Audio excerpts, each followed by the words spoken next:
Benzine zam bir daha.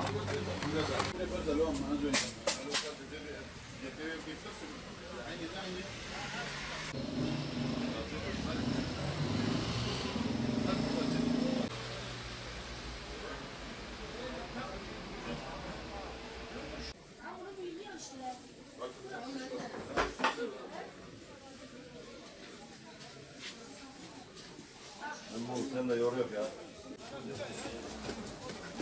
Nevzat çıkarsın buraya.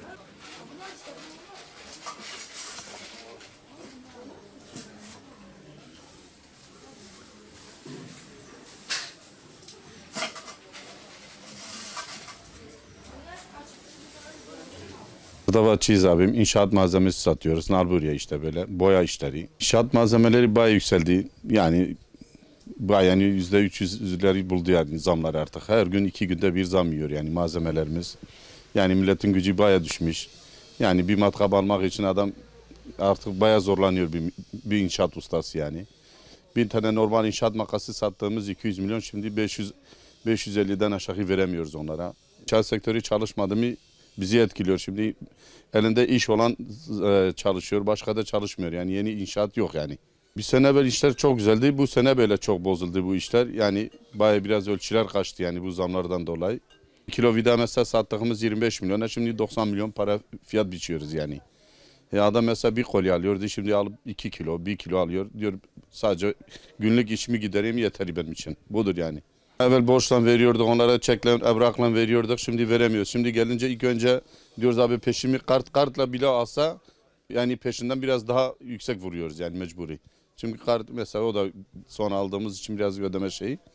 Kartla bir de peşin şimdi fiyat farkı bile girmiş araya artık. Şimdi inşaat genel diyorlar böyledir. Yani işte bu şeylerden dolayı nakliye yakıttır zamlardan dolayı kargolar yükselmiş mesela fiyatlar. Malzemeler biraz fiyat düşerse millet inşaatçılar çalışırsa biz de çalışırız yani. İnşaatçıyım, demir ustası. Eldivenle metre alacaktık. Her şey pahalanmış. 3 katına çıkmış. Önce 2 vali eldiven alırdık, şimdi 6 taneye düşmüşüz. Fiyatlar önce 6 milyondu, şimdi 13 milyon olmuş tanesi.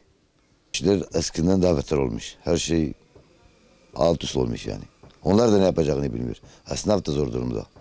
Önce gelirdik, esnaf bize kolaylık sağlardı, şimdi onlar da. Onlara da bir şey diyemiyoruz.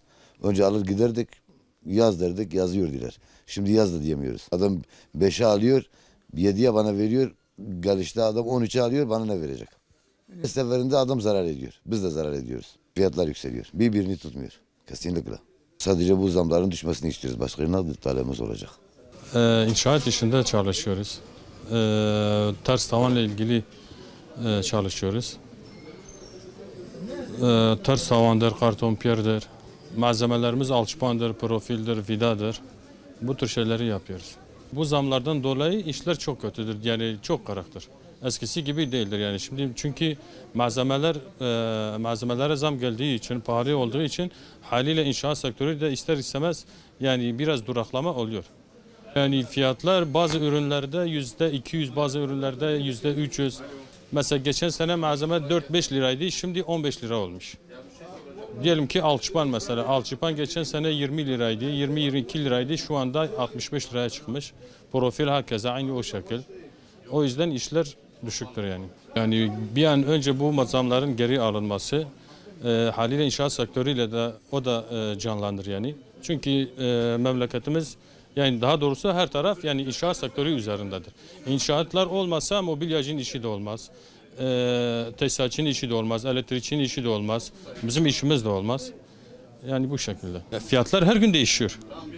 Bazen zaten bir saatte bir değişiyor. Şimdi bir iş tuttuğumuzda mecburi şey yapıyoruz. Gelip malzemeyi soruyoruz. Malzemeyi sormadan alamıyoruz. Çünkü müşteriye verdiğimiz fiyat o fiyata mesela malzemeyi belki alamıyoruz. O yüzden mecburi sürekli gelip soruyoruz. Devletin bu konuda yani duyarlı olmasını istiyoruz yani.